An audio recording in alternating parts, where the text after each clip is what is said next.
The idea is definitely not like suffering right now, doing very hard things that are good for your happiness, good for your psychological liberation, and reaping the future later.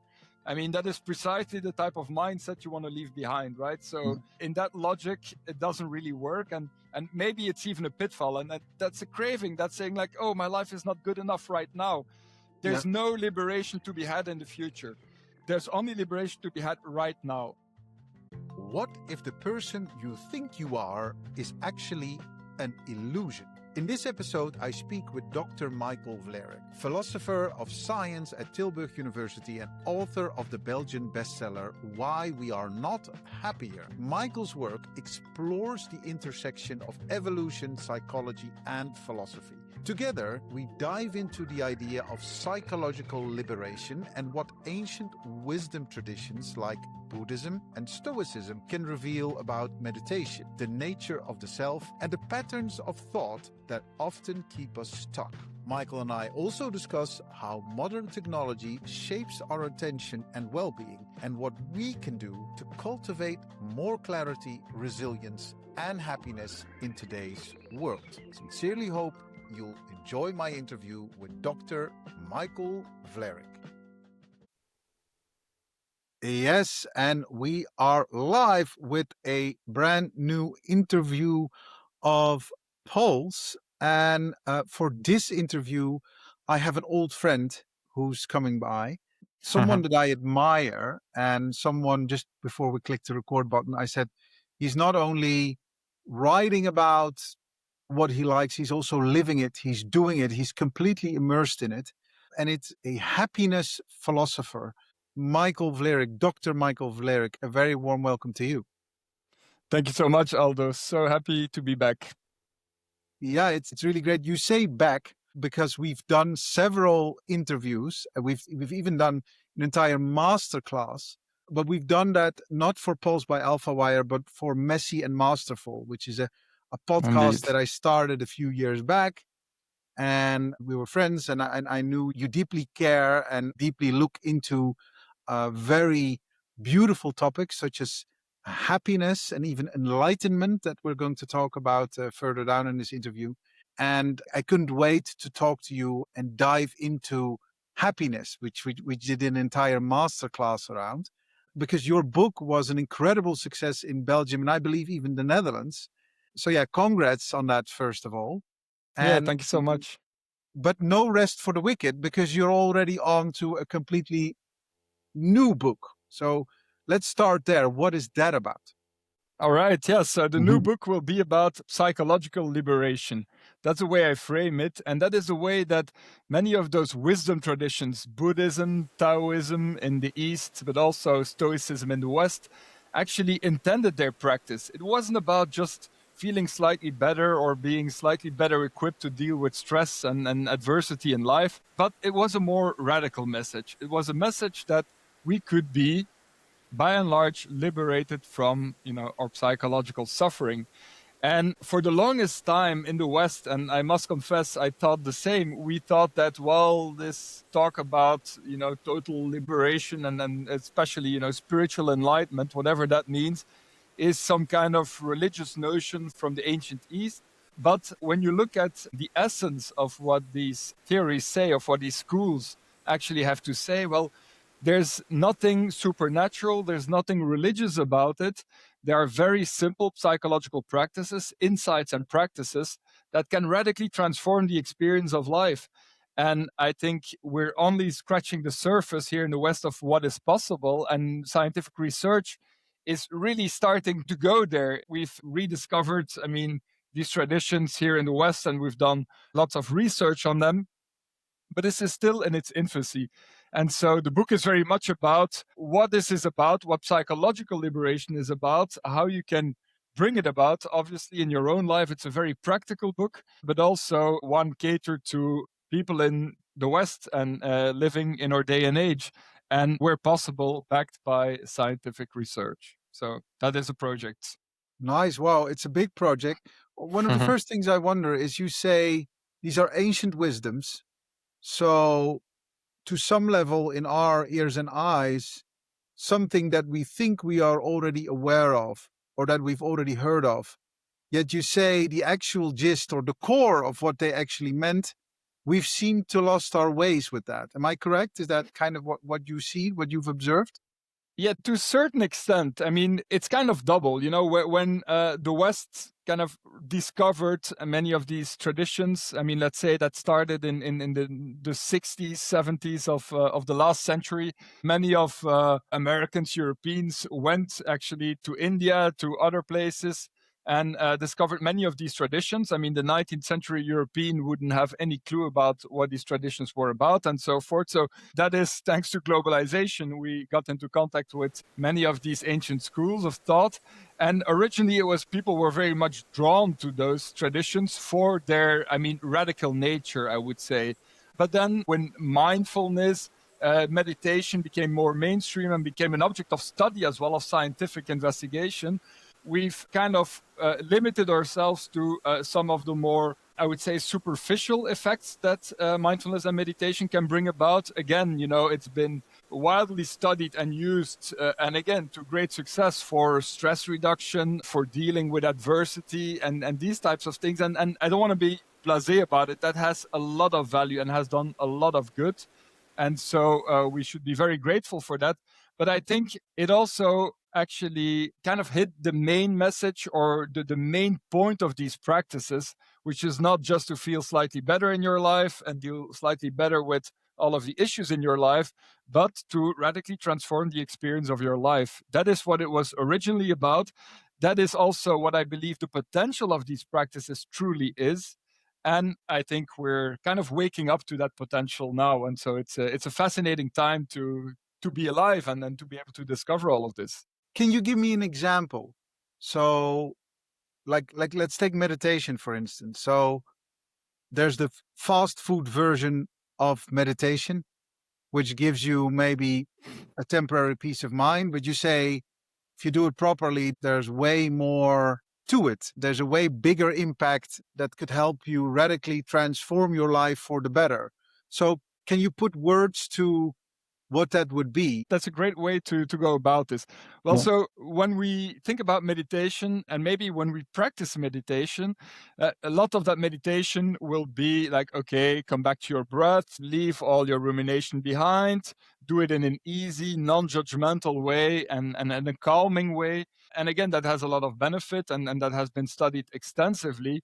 But the main point of meditation was not to calm the mind originally. That was a welcome side effect. The main point was to come to certain insights that would transform, again, the experience of your life. Not so much your life, perhaps, like from the outer look of it, not much is really changing, but it's a different way of experiencing life. And so So, maybe, yeah, I can go no, straight go ahead. into Yeah, that. yeah, Like, go ahead. Continue. Yeah, what were those insights, right? So, yeah. and there's a number of different insights that have been emphasized in different tradition. One is a very important central part of Buddhist teaching, especially Theravada Buddhism, practiced in what today is Thailand, Laos, Cambodia, so forth, Myanmar. And the focus there is that you should meditate in order to get more and more acquainted, get more and more familiar with what they call the impermanence or the extremely fleeting nature of all your objects of perception, of everything that enters into your conscious awareness. What do I mean by that? Well, thoughts, feelings, sensory impressions, and that's the only thing that is on the menu. That's the only thing we experience throughout our lives. So our lives are actually an ever-changing cocktail of these few elements: thoughts, sensations, images, sounds, tastes, and smells, right? Nothing else. And those are incredibly fleeting. I mean, they constantly change. They're constantly end, start again, end, start again. That is that impermanent nature. And so when you truly realize that, it comes to seem as totally absurd that you would be very hung up on certain aspects of that experience not being exactly like you want, like maybe a disturbing thought or a disturbing feeling. They're so incredibly fleeting, it seems almost absurd to actually take issue with some of these elements of experience. So that is one, but then you can go a step further, and that is, again, that within this space of conscious awareness, and many of the meditation techniques, I wouldn't really call them techniques because you're not actually doing something, but many of these meditation methods are objectless meditation methods. So you're not focusing on the breath or the body or sound or a mantra, something you keep saying in your head, but you're focusing on this space of awareness in which everything manifests. Again, thoughts, feelings, sensory impressions, and so forth. And so not only do you notice how fleeting all of these appearances are, but you also notice that the space of awareness in which they manifest is completely unaffected by these objects of experiences. So whatever enters your perception, whatever enters your conscious awareness, does not have the potential to harm or compromise it in any way. And the idea there is that we should start living as that space of awareness in which everything is completely allowed to manifest and to leave and again be replaced by other objects of consciousness. And therefore, we lose this very strong tendency to constantly try to fight off certain aspects and try to hang on to certain aspects. That is one of those key teachings in Buddhism that, I mean, those two mental afflictions, as they call it, of craving, and then also pushing away, not wanting this, wanting more of that, and so forth, that we can start to relax that. And if that happens, we also see that as just an appearance in consciousness, which is equally fleeting and is on its way out the moment it enters. And so, again, this is truly realizing this, and that is a crucial part of these practices, not just understanding this on an intellectual level, but truly seeing this again and again starts to shift your relationship to your thoughts, your feelings, and to the experience of your life. And that was very much the original point of these practices. Beautifully described. Now, the big question, do you feel personally liberated yourself? I still have a way to go, but I really can say that it has transformed the experience of my life. Not that I was unhappy by any means before, but I think, like so many of us, I did struggle with a hyper focus on everything that didn't really go exactly as I hoped or as I planned and so forth. And I kind of kept obsessing about that. That's our very infamous negativity bias, right? And the mind wandering that constantly wanders towards everything that didn't go as planned in the past, and maybe that will not go as we hope in the future. And we're very creative in all of that. And so through these practices, you come out of that, what I call the dark film of the wandering mind. You come out of that much quicker. And not only does that kind of liberate you from prolonged stands of, painful or at least unpleasant psychological states, but more importantly, and I think this is the major upside, it opens you for the magic and the wonder and the beauty of everyday life. And so in that sense, it definitely already has paid off, I would say, more than I ever hoped when I started these practices. I have two lines of thought. I'm going to share the first one. The what you say about being already so happy with what's here. I always wonder why in literature or in stories that we tell or in movies that we watch, we always need to add some level of magic to things, right? Something needs to fly that can't fly, or something needs to be extraterrestrial, or we kind of always want to add elements. Whereas if you just look at the mere mechanism of our world as is, it is such a beautiful thing. And you could argue that's really where the magic already is. And I'm not saying that to be overly kumbaya happy, but I kind of wonders, like, what is it in us human beings that we always want to add something to the story to make it more shiny, more glittery? Why are we not already in a state of happiness whereby we see, like, my goodness, go outside and be enchanted by already everything that is there? So I don't Yeah, know if it's a state of liberation, but I've often wondered why we always need to add something to something that to me is already perfect. Yeah, that's such a good point. And I would say one of the main deplorable features of the human mind, in addition to its focus on everything that goes wrong and could go wrong, is its tendency to get used to good things in life. Yeah. Hedonic adaptation, We've talked about it before on the podcast. We get used to improved circumstances. So we have these big dreams. And I mean, if we're incredibly lucky, we attain those dreams. And beforehand, we think, well, if I'm going to reach this, if this is going to become my reality, I'm going to be blissfully happy for the rest of my life, or at least, I'm going to be remarkably happy, more happy than I am now. I need this for my happiness. And then when we reach it, we get used to it. And it's the same with beauty and with wonder, right? When we're just a young kids, I mean, everything is wonderful. We look outside and so forth. And research also shows this. Children have much more of a sense of wonder. But then, I mean, you get used to that. You get used to our environment, however pretty and beautiful and wonderful it is. And you look for more extreme experiences that will trigger that. But then you get used to those experiences and you have to look further and further and further. So a big part of these practices as well is to actually, deal with that craving, let go of that craving. And that brings back the wonder in the very simple everyday things. Yeah. Just a normal bird flying in the sky is an absolutely wonderful thing. But the fact that you see them every day, well, just makes you blind for all the wonder that's just Yeah. around the corner. Yeah. And then the other line of thought that I had was kind of you personally. So you said you're on your way. You're not completely in the state where you want to be, but you've taken loads of steps. And I know for a fact that you have, because if one thing, I think you're extremely disciplined in understanding something like meditation, right? You've done, what was it, 5 days meditation in the dark in a complete isolated room. You've done meditation camps, very immersive, where you can speak or, kind of all these things. So you're really not, you're not someone who's light touch with this.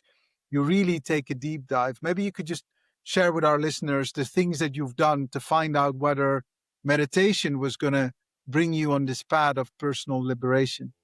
Thanks, Aldo. I want to start by saying that disciplined, yes, at least having a certain kind of focus and working on it, there's some of that, but you need to love it and you need to find, I mean, the positives in it. And that's why you are motivated to stay on that path. I think the idea is definitely not like suffering right now, doing very hard things that are good for your happiness, good for your psychological liberation, and reaping the future later. I mean, that is precisely the type of mindset you want to leave behind, right? So in that logic, it doesn't really work. And maybe it's even a pitfall. And that would sometimes be a pitfall of mine, right? So I start with this big motivation. I want to do it, I mean, seriously. And then you dive into it. But that's a craving. That's saying like, oh, my life is not good enough right now. Yeah. There's no liberation to be had in the future. There's only liberation to be had right now. So in every single moment, there's a possibility. And that's really what I'm writing the book about. Like, what can you do? Which insights, and we've covered some of them, which practices will help you with that? What do you do when you're in the grip of a negative or a difficult or an unwanted emotional reaction? And so forth. But once you have this in place, the liberation is always right now, right here. It's never doing hard things for being liberated in the future. That's actually Okay. an important misconception that we often have. And that also brings us to the idea of what actually are we talking about? What is psychological liberation? Or again, with this very loaded term, spiritual enlightenment. And quite often people have a sense that, yeah, that must mean something like eternal bliss, right? Being blissful ever after. And I think that's most probably impossible to achieve. But I also think that even if it would be possible, I'm not sure it would be desirable. Would you take a pill right now that would only give you this one emotion, like this, I mean, blissful joy for the rest of your life? And no, it can sound alluring, but wouldn't you feel that you're missing out on, I mean, major parts of what makes the human life so valuable? I want to experience more emotions than, bliss and joy. I want to experience nostalgia, perhaps, and even sadness when the moment calls for it, but not the type of sadness that completely overwhelms you and that you have no way of dealing with, but the kind of sadness that shows you that you really care and that something happened that you really care about and so forth. So I think we should, and this more generally, I mean, we've come to a pretty narrow definition or conceptualization of happiness in the West. And we started to confound it with a very important emotion and a very important part of a happy life, meaning joy. And joy, again, is very important. There should be lots of joy in your life, and I wish it to everyone. But I also wish you to experience other things than only joy. And so it's not so much the issue as well of psychological liberation is not to experience only what you could say are quote unquote positive emotions. It's the fact that you can experience all emotions, but the experience of those emotions is completely transformed because you're no longer fighting them. You're completely welcoming the emotion. You see it as part of the human experience. You welcome all of it and you see the beauty in each and every emotion. And so that is what it is about, I think. So it's about knowing yourself as well. Like, you're going to get maybe a tad angry if this happens, but you won't take it as seriously. Or it's kind of like, okay, here's Michael who's upset because this happened, but you can let go of it easier because you see the emotion pass as you see Michael in a happy state. Yeah, exactly. And knowing yourself can definitely help. Like these are my hangups. This is a trigger for me because you know when those triggers are going to come. You're kind of prepared. You go in there armed with, okay, this is going to be a challenging moment for me. And this is going to be an incredible opportunity for me, because that is another thing I definitely wanted to say here is that, well, if you start walking this path of psychological liberation, well, all of the challenging times in life, all of the difficult emotions that you experience are your gates to liberation. Without those, there's nothing you can do for liberation. These are your training moments. This is your opportunity to react differently, to allow the emotion. And this is what is going to make such a difference, right? So the only training material you have is when you don't feel 100%. Now, that being said, actually, when you say I'm feeling bad, or when you think you have, let's say, a punishing emotion of some sort, what actually is the problem here? And I'm asking, it's a good exercise to do. And this was one of the key insights I've come to, and which has made such a tremendous difference in my life. And that is like, okay, but let's just maybe think about it. Like when you experience sadness or frustration or stress, like, why is that a punishing experience? And now most people, I think, will be tempted to say, well, because the sensations, the feeling is just unpleasant, right? You feel bad. That's also the way we frame it. But if you go to that feeling, if you just isolate the physical sensations of that emotional reaction, what will you notice? Tension, vibration, heat, that kind of stuff, right? Is that in itself so unpleasant? And maybe you say, yes, I want to feel, relaxed, not tensed. And of course, I see what you mean. But then again, so often we're going to chase experiences like maybe, we jump out of an airplane with a parachute, or we do some other stuff that is going to create that feeling. And we're going to consider that as an incredibly positive experience. The body doesn't know the difference between what you could call like fear reactions, anger reactions, and just incredible excitement. It's actually, physiologically speaking, incredibly similar. You have the sympathetic nervous system that is being activated, blood pressure rises. And so, on a sensational level, you've got heat, you've got vibrations, you've got all of that stuff going on. And then we're asking, is this pleasant or is this unpleasant? Well, in some circumstances, we think this is hugely pleasant. This is a high point of our day, week, maybe life. And in other circumstances, we think it's awful. It's one of the low points of our days, weeks, life, perhaps. Right? So physiologically and purely on the level of sensation, there's actually almost no difference. Now, what is the difference then? Well, what we think about the situation, what we think about what caused the emotion, and therefore the way we interpret those emotional sensations. So if they're caused by things we do not like, we think it's an awful emotion, and we think it's fear, we think it's anger, or we say it's fear, we say it's anger, we say it's frustration, and so forth. And when it's caused by something surprising, something very nice, we've got exactly that same physical reaction almost with similar sensations. And we think it's wonderful excitement and it's something to be absolutely chased. And so therein, in truly realizing this, lies a great potential for psychological liberation. Because what you can do is whenever you're in the grip of, a very difficult emotion, something you dislike to experience, well, what you should do is go out of your thinking, because your thinking is just going to make it worse and worse and worse. And you're going to be caught up in this kind of vicious circle in which the emotional reaction is going to actually produce more alarming thoughts about whatever is happening or whatever you're thinking about, which is going to increase and lengthen that emotional reaction and so forth. And so you're caught in that negative loop. What you do is you bring your attention out of your thinking and into those sensations. Already you're stopping to feed that emotional reaction. And so that is greatly beneficial. But there's also all of these very liberating insights to be had then. First of all, there's nothing wrong with these sensations. They're very temporary, they're fleeting. Of course, I don't want to be under tension the whole time, but I'm riding this emotional wave and there's nothing wrong with that. I'm alive, I'm happy that I'm alive, and so forth.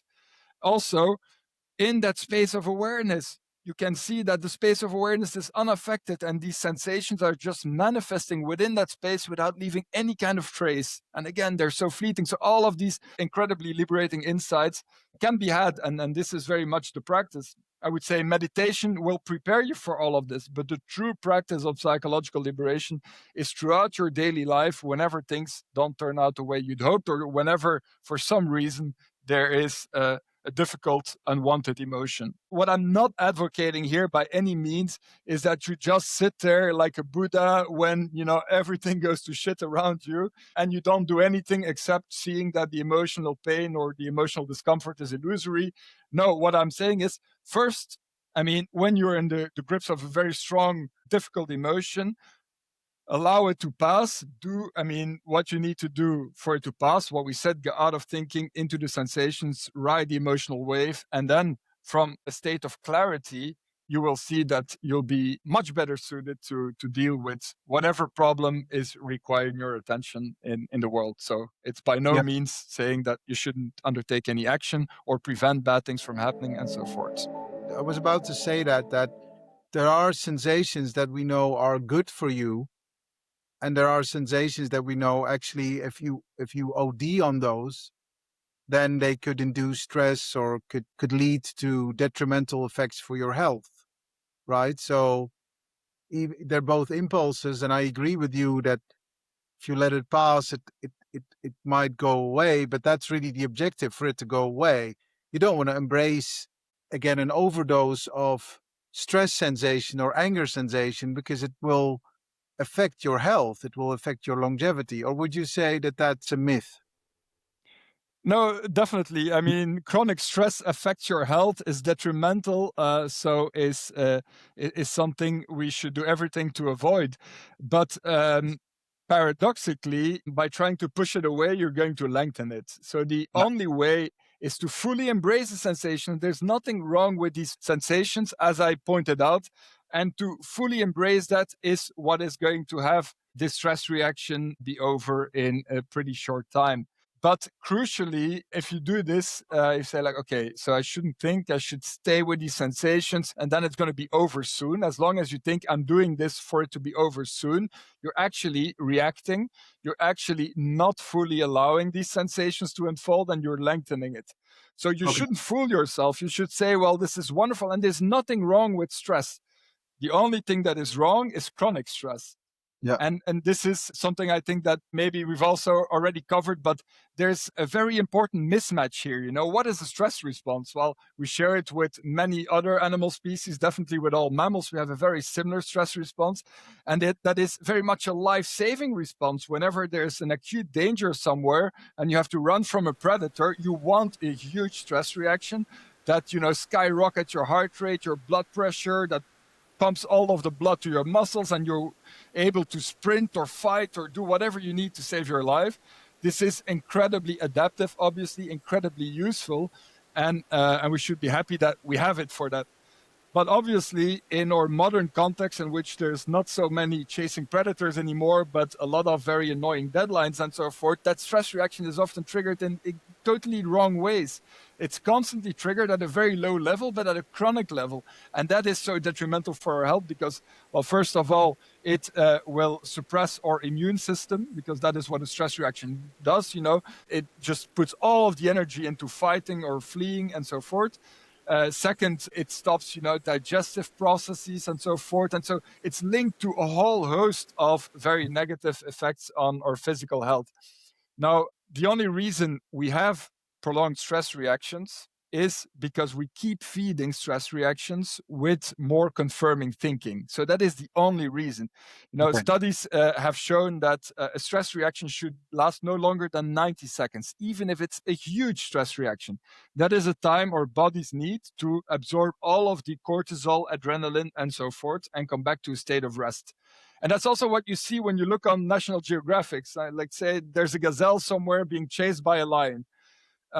Let's say the lion doesn't catch the gazelle survives. What happens?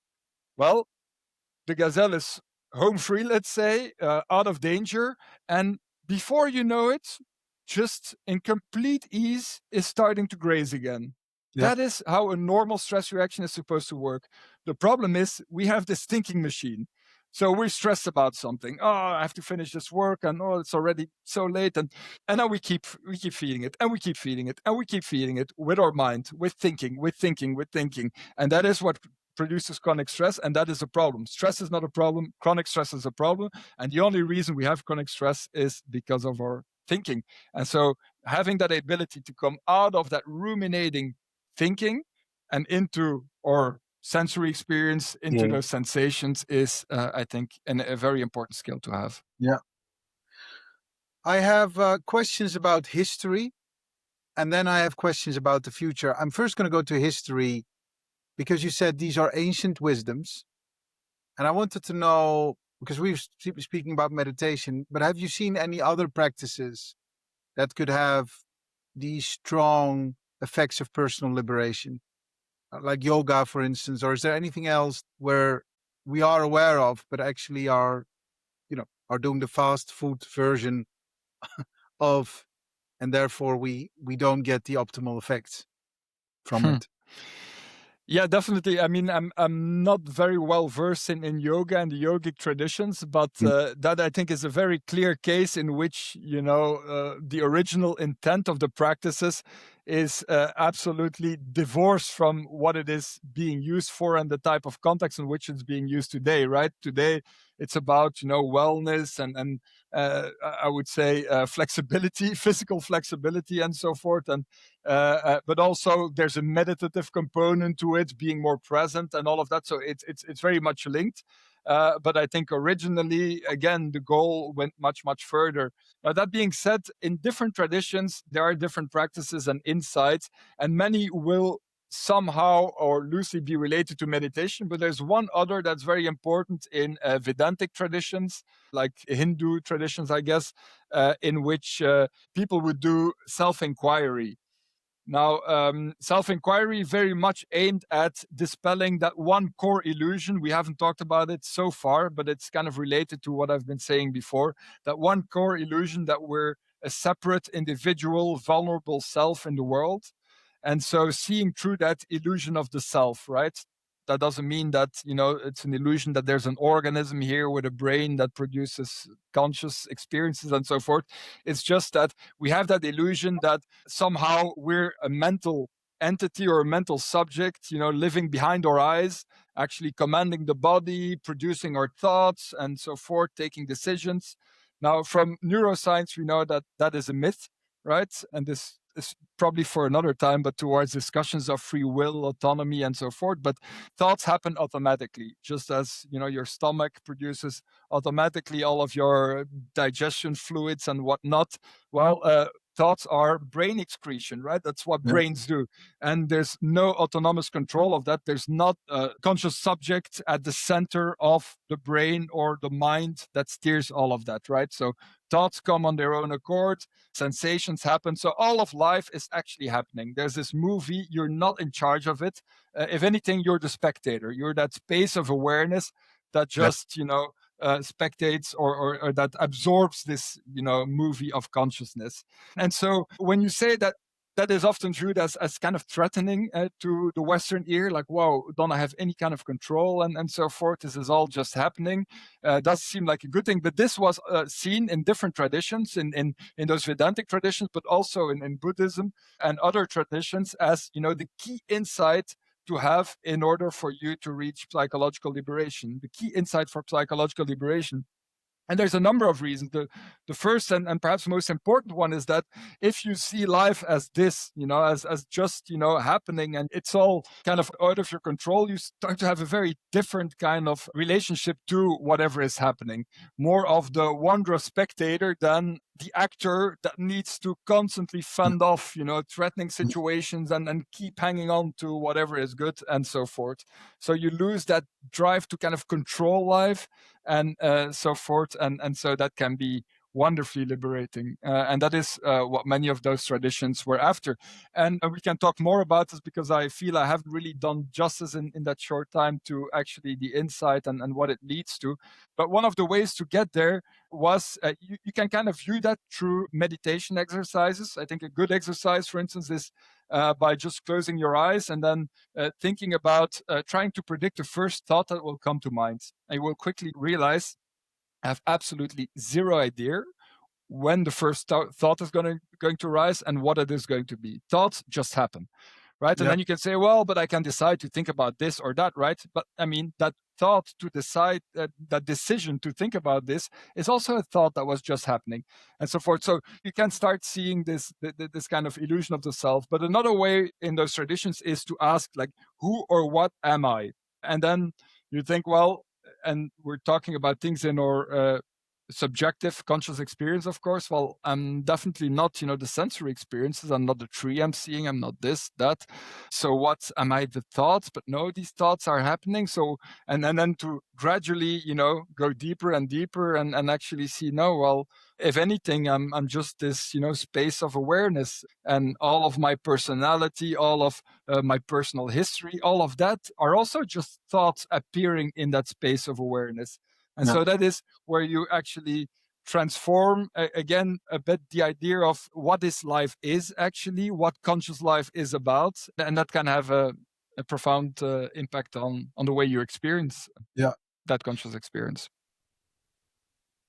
Thank you. There's always so much to unravel when you kind of speak, and I can't go back to every kind of thing, but I try to make mental notes and to make sure that I get back to you on this. But I just want to give it back to your métier, your profession as a philosopher, right? What you're doing now, and how through the ages, going from meditation and that personal inquiry as two techniques, how in consecutive centuries people have interpreted it, and specifically in the philosophical school.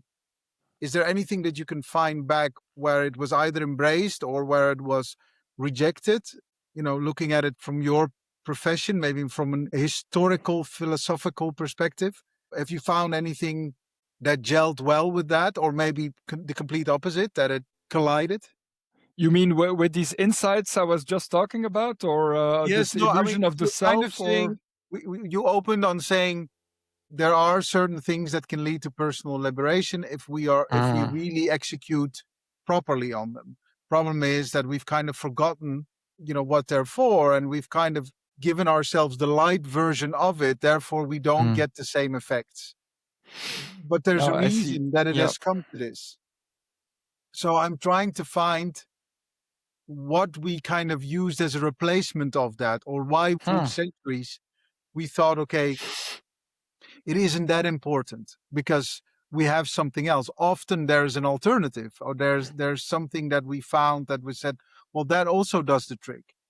I'm just trying to see Yeah. if it was the case, or whether we just forgot and said, well, this is, this is it.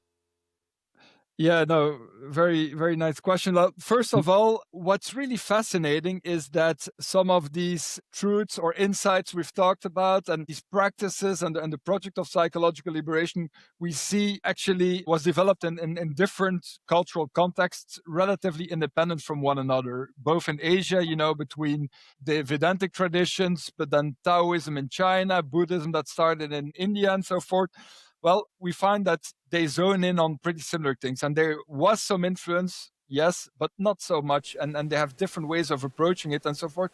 But then you also find it to a great extent in, for instance, what the Stoics write about in ancient Greece. And so completely independent of one another, they come to these very similar conclusions of, what actually produces suffering and how we can free ourselves from that suffering and so forth. And so similar ideas of what this whole project is about. There are important differences, but there are more similarities than differences. So that's very interesting.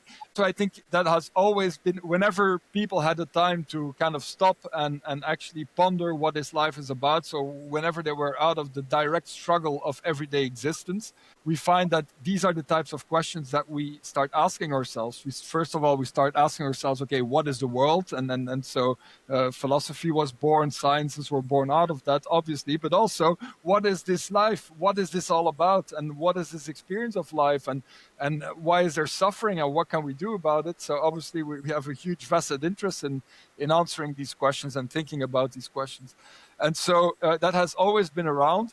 And interestingly, again, through introspection and through reflection, we came to pretty similar answers and to also pretty similar, insights and practices that would put us on the path of liberation. Now, when you talk about the West and the more recent Western history, let's say the Middle Ages upwards, well, I think what had a major influence is Christianity and its religion, and the whole frame of mind shifted there. It wasn't about, liberating yourself now. And obviously we should then also talk about reincarnation and so forth, believed in the East and so forth. So they were actually thinking that the point was liberation and that you needed many lifetimes often to come to a point of liberation. And when you were liberated, then finally you wouldn't have to be reincarnated. So we often forget that in the West here, and in New Age circles, we kind of like the idea of reincarnation. It gives us a more, tangible sense of what an eternal life would look like. Yeah. But actually, it was a punishment, let's say, quote unquote, in the East. You wanted to liberate yourself from being reincarnated. But anyways, so in the West, what really, influenced our worldview and also the way we saw this whole experience or this whole existence was in this kind of framework in which there would be an ever after, and hopefully an ever after in heaven. And so the whole point of this earthly existence was to lead a life that was incredibly virtuous and that would earn you, that huge, that eternal afterlife, ever after. I think when secularization started to happen, there was kind of a crisis in the sense like, okay, well, so it's not about that. So it's about this life, right? And so it's about to make the best out of this life. And so those questions came back with a force like, okay, but there's so much suffering and life is so hard. And what can I do about it? But that being said, and that's the last thing I wanted to say, it's never that simple. And interestingly, in the Western tradition throughout the Middle Ages, in that religious kind of framework, there were these pockets of what you could call mysticism and mystics, and they were actually often treated as almost atheists and so forth. And so they were being persecuted because they didn't uphold, the dogmatic beliefs of Christianity or Catholicism or what have you not. But interestingly, those mystics, and they framed these things with reference to God and so forth, so they saw themselves as deeply religious. But when you read what actually they are saying, people like Thomas Merton, Meister Eckhart, and so forth, it is very much about finding the God in yourself. And the God was that open space of awareness that is perfectly fine, perfectly happy. And so actually, went to very much the same type of practices, meditative practices, and the same types of insights as these ancient Eastern insights, with the same type of result as well, psychological liberation. So I think it's something that has always fascinated humans, and we stumbled upon this possibility to radically transform the experience of our lives in very different contexts, in very different time areas, and it's always there. It's always been there. But I think now, for the first time in that globalized context, can we truly bring all of those traditions together, study them also scientifically, and actually therefore benefit from that inherited wisdom and of many different contexts. And I think that provides us with a great opportunity. And funnily enough, in history, the period that we call enlightenment is actually also about access to science and to all these ideas. And we finally, well, literally saw the light of here are how certain things work, which also included getting rid of the dogma of the church, right? Yes. So, yeah, No, definitely, yeah, and the Enlightenment, and now I'm talking about something else. It's not about the psychological liberation yeah, and so forth. It has nothing yeah, to do with that. yeah, But the Enlightenment was a great happening in our own recent history, and exactly, it was all about actually trying to understand the world by your own powers of observation and reasoning, right? yeah, And I think there's been in Western history, there's been two defining moments. And the first one was with the pre-Socratics. I mean, it's what you could call the birth of Western philosophy, in which for the first time in ancient Greece, but was more like Turkey nowadays, where those ancient philosophers lived. Well, for the first time, they didn't just rely on all of their mythological stories, creation stories, and so forth. They said, no, no, let's actually try to understand what this is all about, what the world is all about. And so we've got all of these theories of the pre-Socratics and so forth. And so rational thinking got hold. And interestingly, what we find is that in a very short time in history, well, we see that first of all, the wealth goes up. I mean, there's much more being produced, there's much more technological innovations and so forth. And also, societies undergo profound changes. And, in ancient Greece, as you know, like in the 4th century BC, they would, for the first time, start to experiment with non fully inclusive. That is definitely true. There still was slavery as well. So there's a lot of asterisks you have to put there, but still democratic forms of decision making. And so we find that whenever reasoning is allowed to flourish, we find that society undergoes massive positive changes. And yeah, then after, let's say, and this is again, very high level perspective here, but after 1,000 years of dogmatic religion, again in the Renaissance and then in the Enlightenment, well, we've got that second major phase in which we would go back to our own powers of reasoning and allow reason to flourish. And from that, was the birth of the modern sciences with everything it has delivered. But also, again, our societies underwent radical changes from very, dictatorial, autocratic societies to more and more open, democratic societies. And this is still very much in progress. And obviously, it's a trend that goes up and down and so forth.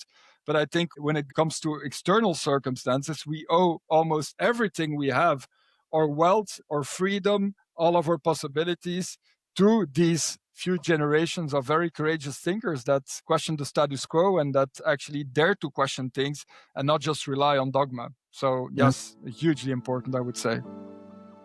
So now we've covered history. I now would like to go to the future. This is a podcast about how technology and AI is going to change the way we are invested in science and education. What's your take on personal liberation and the age of AI that we live in, and how we use technology? Is it a good thing or a bad thing?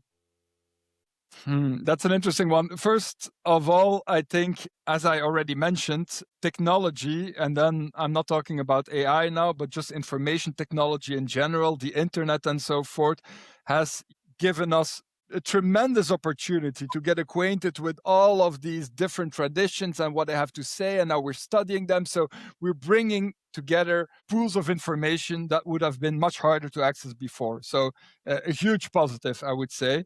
What AI can bring to the table for psychological liberation at this point, it's hard to tell. But also, and I think that's maybe when we look at the future and we try to predict how these things are going, I think the first thing that should come to mind is humility. Humility in the sense that it is impossible to predict where this is all going. I think a good example of that is if we go back 100 years, beginning of the 20th century, all of the predictions about what would happen in the future would be, and you also see this in the early science fiction movies and so forth, it was all about transportation technology.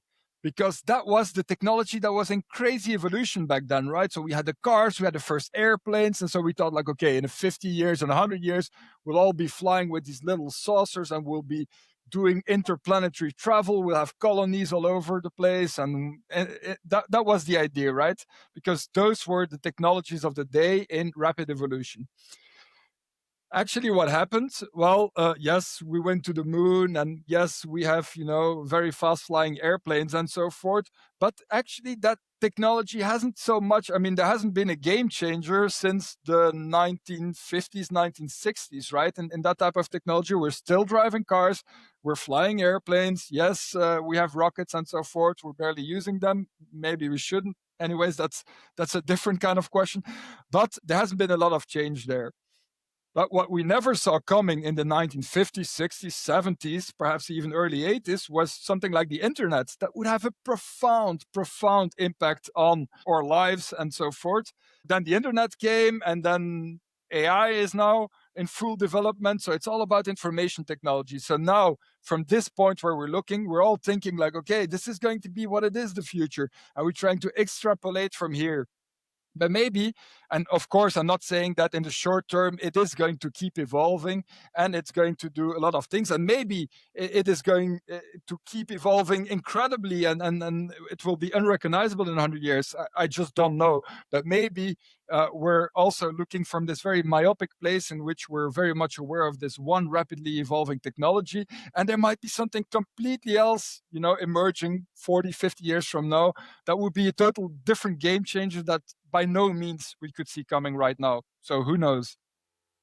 It's a surprising answer because I thought you were going to say it's garbage. Get rid of it. It's only Hmm. going to confuse us. It's not going to bring us in this state of personal liberation. But you have a lot more balanced view on it, and I think you're right. It's. I mean, I think I was going to tap into the difficult effects of technology addiction and social Mm. media, the overkill of social media, and the negative effects. But it would be an injustice to technology and the internet and kind of all those things, just coining it with those things, right? It's just an element of, and I'm sure we're going to work it out in the long run.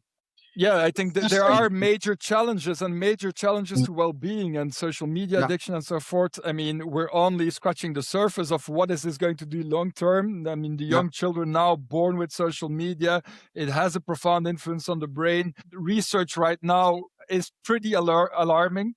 So definitely, I'm not dismissing that as something that has no importance whatsoever. We'll have to learn to use all of these technologies. That is yeah. so clear. But again, and this is perhaps the optimist in me, like whenever there were major technological innovations, people all around thought this is going to be disaster. This is the demise of humanity. There's these interesting texts. I mean, it's the stuff of myths, perhaps, but interesting texts in ancient Egypt in which, they talk about the invention of writing as the one invention that is going to make people completely dependent and stupid, or memory is going to Really? decline. It's a disaster. We should stop that. I mean, we're going to become also very stupid. Well, what would we be without writing, right? Without libraries, books, and so forth.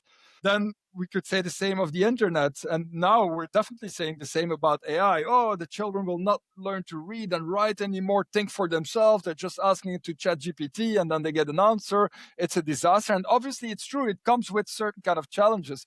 But again, we should see the bigger picture of that. We're going to integrate that technology and it's going to, I believe, lift human understanding, enhance scientific research, make our lives hopefully in the long term much more interesting and so forth. So I do believe that when we're cautious about the possible negative side effects of these technology and learn to use them wisely, well, they can be of added value.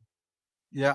I was going to add that as long as technology serves human beings, because Hmm. I think this is the big scary thing that loads of people are talking about. Like, well, AI is so much more clever than we are, so it's gonna take over, right? So we've given life to something that's bigger than ourselves. But hey, this might be, as you say, the scare narrative that the ancient Egyptians also had when people started writing. I don't know, but that's the Yeah, Uh, exactly. And I think we're anthropomorphizing AI a little bit yeah, and correct. thinking, oh, well, or whatever is more intelligent and more Yeah, powerful than us will also want to dominate us and yeah. eradicate us and so forth. And I Because think we that the humans whole always want to. separation between us humans here and AI there, I think Yeah, it's much more integrated. There's this interesting concept in philosophy of mind and philosophy of yeah, science.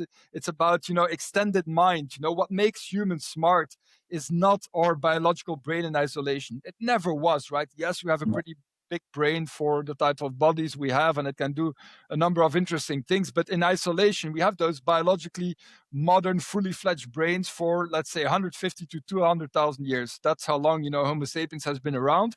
And for the first 95% of that time, it didn't bring us any farther than, tending to fire, making some rudimentary tools, and having some clever hunting strategies, right? So, uh, what really made us smart, what made this giant leap of scientific investigation and so forth and technological innovation possible is not that these brains got better. It's just that we used more elements in our environment or integrated more elements into our thinking.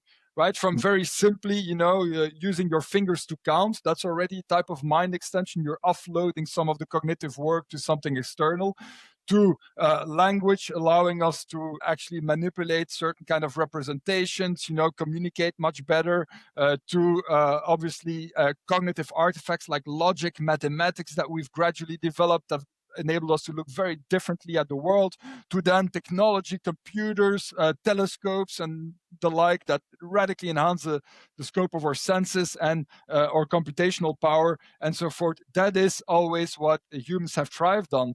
And so these new technologies are again, enhancing that scope. And I think we should be careful.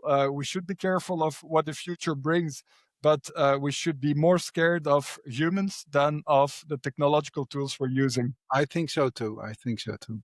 Michael, I know that we can talk for hours, but on that note, um, I have invited you to come back because we're doing loads of happiness interviews on Pulse as well. And we, as you are aware, we did a first one with Dr. Mark Brackett, Executive Director of the Yale Center for Emotional Intelligence. And I want to do more of those. And it would be a great honor if you would like to be my co host for these interviews, just to give it some more gravitas, because you can talk so beautifully about all of these topics, a lot better than I can. So it would be a great honor if you were to join me for next guests that have interesting things to say about personal liberation, about happiness, and potentially about other things that we would like to talk about in the more psychological realm, moving forward with this podcast. You've already said yes, but I'm now inviting you on the record for this. So what do you say, Dr. Vlerick? My answer is yes, Aldo. Thank you very much. I think it will be a great experience to co host some of these episodes with you and find myself at the other side of the table and actually Yes, being able to talk to and listen to very interesting guests on these topics that I find truly fascinating. So, very much nice. so. Yeah. Well, looking forward to that. So keep an eye out for that, dear listener.